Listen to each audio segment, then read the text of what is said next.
જય શ્રી કૃષ્ણ મિત્રો, આ વિડીયોમાં સાંભળશું શ્રી દુર્ગા સપ્તશતીનો અધ્યાય પહેલો।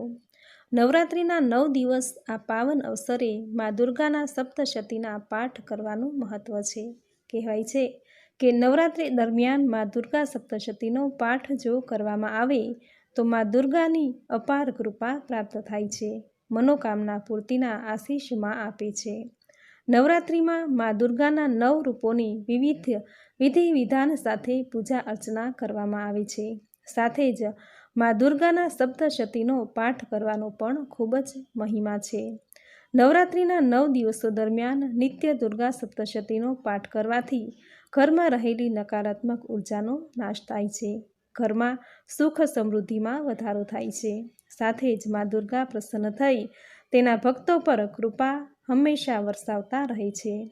શાસ્ત્રોમાં કહ્યું છે કે જે વ્યક્તિ શ્રદ્ધાપૂર્વક આ પાઠ વાંચે છે તેના જીવનના તમામ કષ્ટ દૂર થઈ જાય છે, જેની રચના માર્કંડેય ઋષિએ કરી હતી, જેનો દરેક શ્લોક એક મહાન મંત્ર છે। દુર્ગા સપ્તશતીના 13 અધ્યાય છે, તેમાં કુલ 700 શ્લોક છે। આ 700 શ્લોકોને 3 ભાગમાં વહેંચવામાં આવ્યા છે, પ્રથમ અક્ષર, મધ્ય અક્ષર અને શ્રેષ્ઠ પાત્ર। દુર્ગા સપ્તશતી પાઠના શ્લોકોનો ચમત્કારિક પ્રભાવ છે। દુર્ગા સપ્તશતીમાં શક્તિ પ્રાપ્ત કરવાનું અદ્ભુત વિજ્ઞાન છે। કહેવાય છે કે દુર્ગા સપ્તશતીનો પાઠ કરવાથી દરેક પ્રકારની સિદ્ધિ પ્રાપ્ત થાય છે। તો આ સિદ્ધિને પ્રાપ્ત કરવા માટે આ વિડીયોમાં આપણે શ્રી દુર્ગા સપ્તશતીનો અધ્યાય પહેલો સાંભળશું, જેમાં સાંભળશું મેઘા ઋષિ વડે રાજા સુરથ અને સમાધિને ભગવતીનો મહિમા બતાવો અને મધુકૈટભના વધનો પ્રસંગ સંભળાવો। જો આપને વિડીયો પસંદ આવે તો લાઇક, શેર, કોમેન્ટ કરી ચેનલ પર નવા છો તો ચેનલ સબસ્ક્રાઈબ કરી બાજુમાં બેલ આઇકન પ્રેસ કરી દેજો। ધન્યવાદ। તો સાંભળીએ શ્રી દુર્ગા સપ્તશતીનો અધ્યાય પહેલો। બોલો માં નવ દુર્ગાની જય।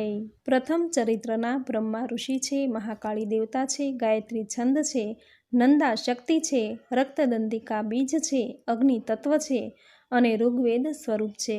શ્રી મહાકાળી દેવીની પ્રસન્નતા માટે પ્રથમ ચરિત્રના જપમાં આ વિનિયોગ કરવામાં આવે છે। સૌ પહેલાં ધ્યાન કરીશું ભગવાન વિષ્ણુના સૂઈ જવાથી મધુ અને કૈટભને હણવા માટે કમળમાંથી જન્મેલા બ્રહ્માજીએ જેમનું સ્તવન કર્યું હતું તે મહાકાળી દેવીનું હું સેવન કરું છું। તેઓ પોતાના 10 હાથોમાં ખડગ, ચક્ર, ગદા, બાણ, ધનુષ, પરિધ, શૂળ, ભુશુંડી, મસ્તક અને શંખને ધારણ કરે છે। તેમને 3 આંખો છે। તેઓ સઘળા અંગોમાં દિવ્ય આભૂષણોથી વિભૂષિત છે। તેમના શરીરની કાંતિ નીલમણિ જેવી છે અને તેઓ 10 મુખવાળા અને 10 પગવાળા છે। ઓમ ચંડિકા દેવીને નમસ્કાર છે। ઓમ ઐ માર્કંડેયજી બોલ્યા, સૂર્યના પુત્ર સાવર્ણી કે જેઓ 8મા મનુ કહેવાય છે, તેમની ઉત્પત્તિની કથા વિસ્તારપૂર્વક કહું છું, તે સાંભળો। સૂર્યપુત્ર મહાભાગ સાવર્ણી ભગવતી મહામાયાના અનુગ્રહ કૃપા કરુણાથી જે રીતે મન્વંતરના સ્વામી થયા તે જ પ્રસંગ સંભળાવું છું। પૂર્વકાળની વાત છે। સ્વારોચિષ મન્વંતરમાં સુરથ નામે એક રાજા હતા, જેઓ ચૈત્ર વંશમાં ઉત્પન્ન થયા હતા। તેમનો સમસ્ત ભૂમંડળ પર અધિકાર હતો। તેઓ પ્રજાનું પોતાના ઔરસ પુત્રોની જેમ ધર્મપૂર્વક પાલન પોષણ કરતા હતા। તેમ છતાં પણ તે સમયે કોલાવિંધવંશી નામના ક્ષત્રિયો તેમના શત્રુ બની ગયા હતા। રાજા સુરથની દંડ નીતિ ઘણી પ્રબળ હતી। તેમનું શત્રુઓ સાથે યુદ્ધ થયું। જો કે કોલાવિંધવંશીઓ સંખ્યામાં ઓછા હતા, તો પણ રાજા સુરથ તે યુદ્ધમાં તેમનાથી પરાસ્ત થયા હતા। ત્યારે તેઓ યુદ્ધભૂમિમાંથી પોતાના નગરમાં પાછા આવી ગયા અને માત્ર પોતાના દેશના જ રાજા થઈને રહેવા લાગ્યા। સમસ્ત પૃથ્વી પરથી હવે તેમનો અધિકાર ઉઠી ગયો, પરંતુ ત્યાં પણ તે પ્રબળ શત્રુઓ તે સમયે મહાભાગા રાજા સુરત પર આક્રમણ કરી દીધું। રાજાનું બળ ક્ષીણ થઈ ચાલ્યું હતું, તેથી તેમના દુષ્ટ, બળવાન અને દુરાત્મા મંત્રીઓએ ત્યાં તેમની રાજધાનીમાં પણ રાજ્યની સેના અને ખજાનો પડાવી લીધા। સુરતનું પ્રભુત્વ નષ્ટ થઈ ચૂક્યું હતું, તેથી તેઓ શિકાર ખેલવાના બહાને ઘોડા પર સવાર થઈને ત્યાંથી એકલા જ એક ગાઢ જંગલમાં ચાલ્યા ગયા। ત્યાં તેમણે વિપ્રવર્ય મેઘામુનિનો આશ્રમ જોયો કે જ્યાં કેટલાય હિંસક જીવો પોતાની સ્વાભાવિક હિંસાવૃત્તિ ત્યજી દઈને પરમ શાંત ભાવે રહેતા હતા। મુનિના ઘણા બધા શિષ્યો તે વનની શોભાને વધારી રહ્યા હતા. ત્યાં જવાથી તેમનો મુનિએ સત્કાર કર્યો અને તેઓ તે મુનિ શ્રેષ્ઠના આશ્રમમાં અહીં તહીં વિચરણ કરતા કેટલાક સમય રહ્યા. પછી મમતાથી આકૃષ્ટ ચિત્ત થઈને ત્યાં આ પ્રમાણે ચિંતા કરવા લાગ્યા. અગાઉના સમયમાં મારા પૂર્વજોએ જેનું પાલન પોષણ કર્યું હતું તે જ નગર આજે મારાથી વંચિત છે. ખબર નહીં મારા દુરાચારી નોકર ચાકરો તેનું ધર્મપૂર્વક રક્ષણ કરે છે કે નહીં. જે હંમેશા મદ વરસાવતો અને શૂરવીર હતો તે મારો મુખ્ય હાથી અત્યારે શત્રુઓના તાબે થઈને કોણ જાણે શા ભોગો ભોગવતો હશે. જે લોકો મારી કૃપા ધન અને ભોજન પામવાથી મારી પાછળ પાછળ ચાલતા હતા તેઓ નક્કી જ હવે બીજા રાજાઓનું અનુસરણ કરતા હશે. તે ધનનો અપવ્યય કરનારા લોકો વડે હંમેશા ખર્ચ થતો રહેવાને કારણે અત્યંત કષ્ટપૂર્વક જમા કરાયેલો મારો તે ખજાનો ખાલી થઈ જશે. આ તથા આવી બીજી પણ ઘણી બાબતો રાજા સુરથ નિરંતર વિચાર્યા કરતા હતા. એક દિવસ તેમણે ત્યાં વિપ્રવર મેઘાના આશ્રમ નજીક એક વૈશ્યને જોયો અને તેને પૂછ્યું કે ભાઈ, તમે કોણ છો?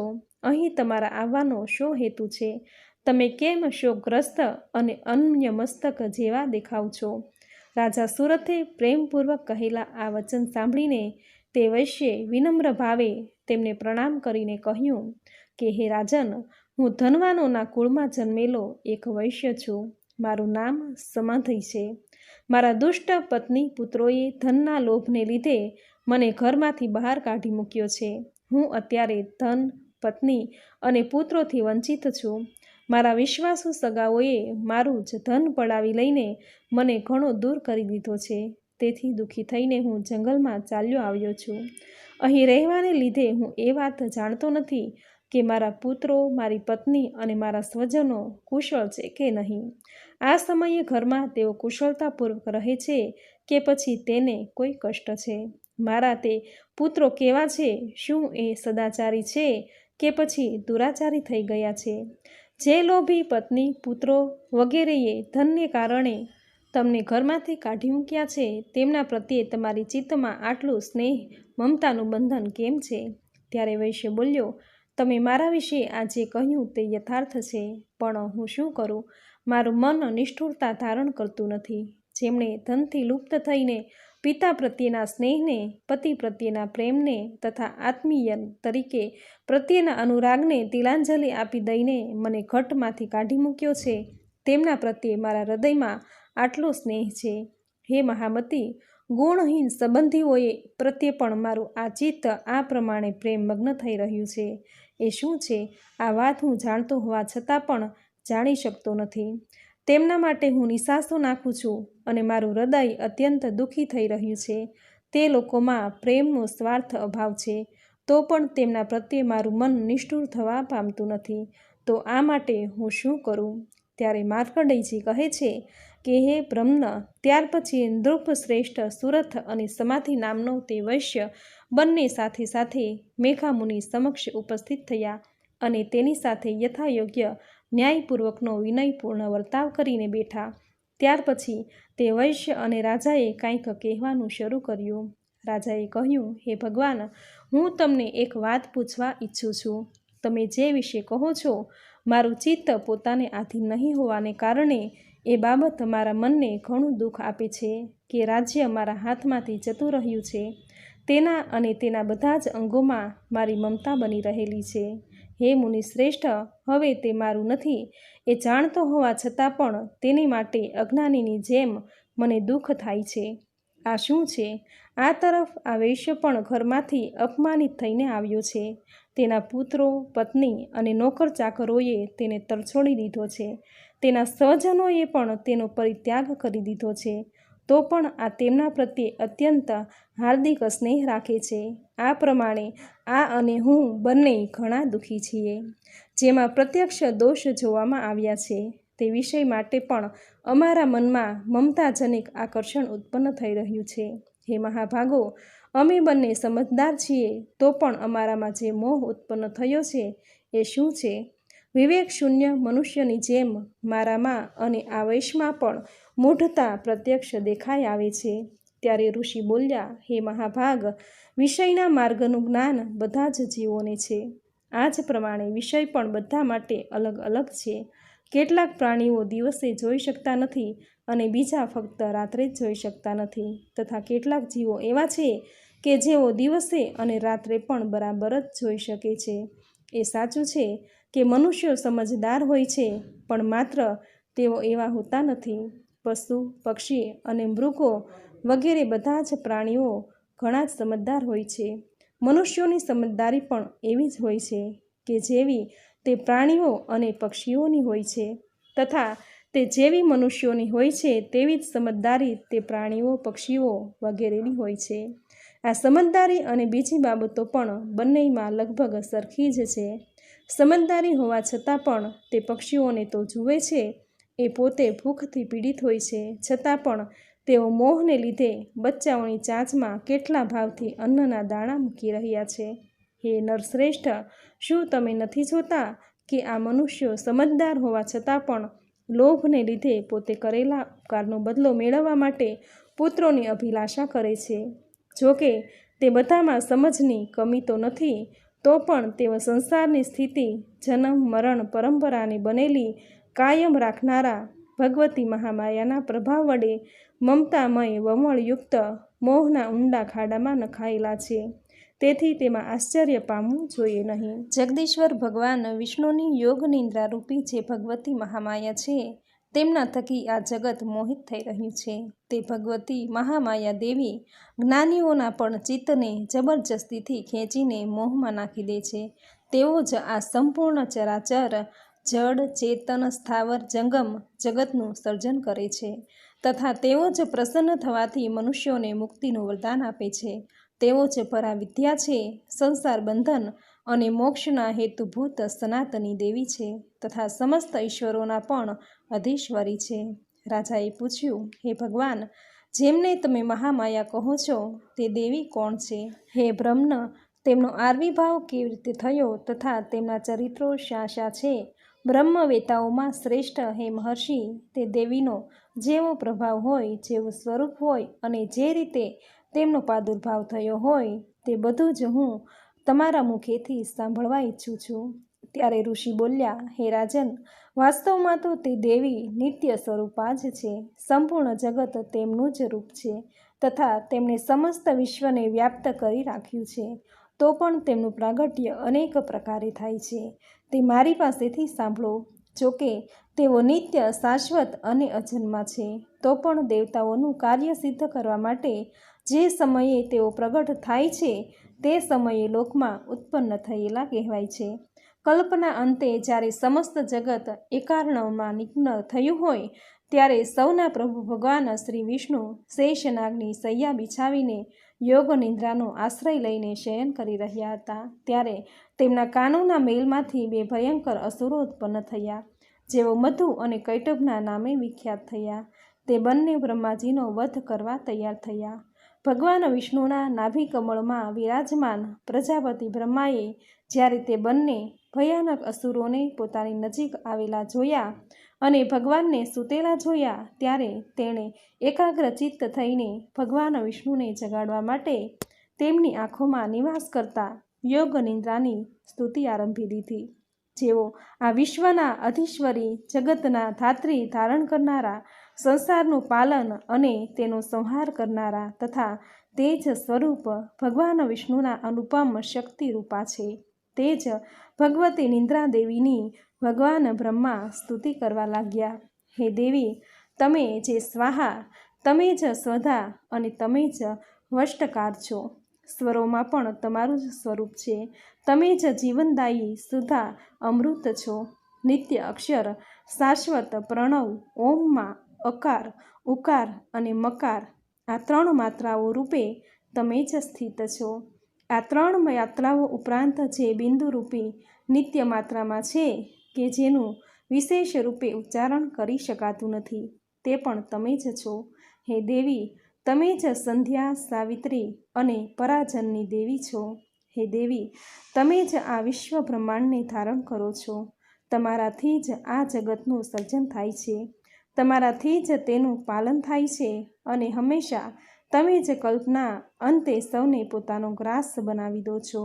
હે જગતમયી દેવી, આ જગતના ઉત્પત્તિ કાળે તમે સૃષ્ટિ રૂપા છો, પાલન કાળે સ્થિતિ રૂપા છો તથા કલ્પાંત કાળે સંહારક રૂપા છો. તમે જ મહાવિદ્યા, મહામાયા, મહામેઘા, મહાસ્મૃતિ, મહામોહરૂપા અને મહાસૂરી છો. તમે જ ત્રણેય ગુણોને ઉત્પન્ન કરનારી સૌની પ્રકૃતિ છો. ભયંકર કાળરાત્રિ, મહારાત્રિ અને મોહરાત્રિ પણ તમે જ છો. તમે જ શ્રી, તમે જ ઈશ્વરી, તમે જ રીમ અને તમે જ બોધ સ્વરૂપા બુદ્ધિ છો. લજ્જા, પુષ્ટિ, તૃષ્ટિ, શાંતિ અને ક્ષમા પણ તમે જ છો. તમે ખડગ ધારણ કરનારા, શૂળ ધારણ કરનારા, ઘોર રૂપવાળા તથા ગદા, ચક્ર, શંખ અને ધનુષ્ય ધારણ કરનારા છો. બાણ, ભૂશુંડી અને પરિધ આ પણ તમારા આયુધ છે. તમે સૌમ્ય અને સૌમ્યતર છો. આટલું જ નહીં, જેટલા પણ સૌમ્ય અને સુંદર પદાર્થો છે તે બધા કરતાં તમે અત્યંત અધિક સુંદર છો. પર અને અપર બધાથી પર રહેનારા પરમેશ્વરી તમે જ છો. હે સર્વ સ્વરૂપા દેવી, ક્યાંય પણ સત અને અસત રૂપી જે કાંઈ વસ્તુઓ છે અને તે બધાની જે શક્તિ છે તે તમે જ છો. આવી સ્થિતિમાં તમારી સ્તુતિ શી થઈ શકે? તેઓ આ જગતનું સર્જન, પાલન અને સંહાર કરે છે. તે ભગવાનને પણ તમે જ્યારે નિંદ્રાધીન કરી દીધા છે ત્યારે તમારી સ્તુતિ કરવામાં અહીં કોણ સમર્થ હોઈ શકે? મને ભગવાન શંકરને તથા ભગવાન વિષ્ણુને પણ તમે જ શરીર ધારણ કરાવ્યું છે, તો તમારી સ્તુતિ કરવાની શક્તિ કોનામાં હોય? હે દેવી, તમે તો પોતાના તે ઉદાર પ્રભાવોથી જ પ્રશંસિત છો. આ જે બંને દુર્ઘર્ષ અસુરો મધુ અને કૈટભ છે તેમને મોહમાં નાખી દો અને જગદીશ્વર ભગવાન વિષ્ણુને સત્વરે જાગૃત કરી દો. સાથોસાથ તેમની અંદર આ બંને મહાન અસુરોને હણવાની બુદ્ધિ પેદા કરી દો. હે રાજન, ઋષિ કહે છે, જ્યારે બ્રહ્માજીએ ત્યાં મધુ અને કૈટભને હણવાના ઉદ્દેશ્યથી ભગવાન વિષ્ણુને જાગૃત કરવા માટે તમો ગુણના અધિષ્ઠાત્રી દેવી યોગ નિંદ્રાની આ પ્રમાણે સ્તુતિ કરી, ત્યારે તેઓ ભગવાનના નેત્રો, મુખ, નાક, બાહુઓ, હૃદય અને વક્ષ સ્થળમાંથી બહાર આવ્યા અને અવ્યક્ત જન્મા બ્રહ્માજીની દ્રષ્ટિ સામે આવી ઊભા. યોગ નિંદ્રામાંથી મુક્ત થતા જગતના નાથ ભગવાન જનાર્દન તે એકાવર્ણના જળમાની શેષનાગની શૈયામાંથી જાગી ઉઠ્યા. પછી તેમણે તે બંને અસુરોને જોયા. તે દુરાત્મા મધુ અને કૈટભ અત્યંત બળવાન અને પરાક્રમી હતા અને ક્રોધથી આંખો લાલ કરીને બ્રહ્માજીને ભરખી જવા પ્રયત્ન કરી રહ્યા હતા. ત્યારે ભગવાન શ્રી હરિએ ઊભા થઈને તે બંને સાથે 5000 વર્ષો સુધી માત્ર બાહુયુદ્ધ કર્યું. તે બંને પણ અત્યંત બળને કારણે ઉન્મત્ત થઈ ગયા હતા. આ તરફ મહામાયાએ પણ તેને મોહમાં નાખી દીધેલા હતા. આથી તેઓ ભગવાનને કહેવા લાગ્યા, અમે તમારી વીરતાથી સંતુષ્ટ છીએ, અમે અમારી પાસેથી કોઈ વરદાન માંગો. ત્યારે ભગવાન બોલ્યા કે જો તમે બંને મારા પર પ્રસન્ન છો તો હવે તમે મારા બંને હાથે માર્યા જાઓ. બસ આટલું જ વરદાન મેં માંગ્યું, અહીં બીજા કોઈ વરદાનથી શું લેવાનું છે? ત્યારે ઋષિ કહે છે, આ પ્રમાણે તેઓ છેતરાઈ ગયા અને તે કારણે તે સમસ્ત જગતમાં પાણી જ પાણી જોયું. ત્યારે તેમણે કમલ નયન ભગવાનને કહ્યું કે જ્યાં પૃથ્વી પાણીમાં ડૂબેલી ન હોય, ત્યાં સૂકું સ્થાન હોય, ત્યાં અમારો વધ કરો. ત્યારે ઋષિ કહે છે કે ત્યારે ભલે તેમ થાવો કહીને શંખ, ચક્ર અને ગદાને ધારણ કરનારા ભગવાને તે બંનેના મસ્તક પર પોતાની જાંઘ રાખીને ચક્ર વડે કાપી નાખ્યા. આ પ્રમાણે દેવી મહામાયા બ્રહ્માજી વડે સ્તુતિ કરાયાથી સ્વયં પ્રગટ થયા હતા. હવે ફરી પાછો તેમના પ્રભાવનું વર્ણન કરું છું, તે તમે સાંભળો. આ પ્રમાણે મધુ કૈટભ વધ નામનો પહેલો અધ્યાય સમાપ્ત થયો. બોલો ભગવાન ભોળાનાથની જય. બોલો મા નવદુર્ગાની જય. તો મિત્રો, આપણે સાંભળ્યો દુર્ગા સપ્તશતીનો અધ્યાય પહેલો. મિત્રો, સપ્તશતીનું સંપૂર્ણ ફળ મેળવવા માટે લાલ વસ્ત્રો પહેરીને તેનો પાઠ કરવો. આ દરમિયાન શાંત રહેવું. જો ઉપવાસ કરી શકાય તો વધારે સારું રહેશે. લાલ ચંદન અથવા તો રુદ્રાક્ષની માળાથી મંત્રનો જપ કરો. મિત્રો, કોઈ પણ સમયે તમે દુર્ગા સપ્તશતીનો પાઠ કરી શકો છો, પરંતુ નવરાત્રિ દરમિયાન તેનો પાઠ કરવો એ ઉત્તમ શ્રેષ્ઠ છે. માની અપાર કૃપા પ્રાપ્ત થશે. જીવનમાં સુખ સમૃદ્ધિ પ્રાપ્ત થશે. સંપત્તિ અને સંતતિની ક્યારેય ખોટ નહીં આવે. તો મિત્રો, આ હતું શ્રી દુર્ગા સપ્તશતીનો અધ્યાય પહેલો, જે તમે પૂરી શ્રદ્ધાથી અંત સુધી સાંભળ્યો. જે સાંભળવો તમને જરૂર ગમ્યો હશે તો વિડીયોને લાઈક કરી કોમેન્ટમાં જય માં નવદુર્ગા, જય માં અંબા તથા તમારા કુળદેવીનું નામ જરૂર લખજો. ચેનલ પર નવા છો તો ચેનલ સબસ્ક્રાઈબ કરી બાજુમાં બેલ આઇકન પ્રેસ કરી દેજો, જેથી આપણા આવતા દરેક નવા વિડીયોની નોટિફિકેશન તમને મળતી રહે. તો ફરી મળીશું આવી જ નવી ધાર્મિક માહિતી, નવી ધાર્મિક કથા સાથે. ત્યાં સુધી આપ સૌને મારા જય શ્રી કૃષ્ણ.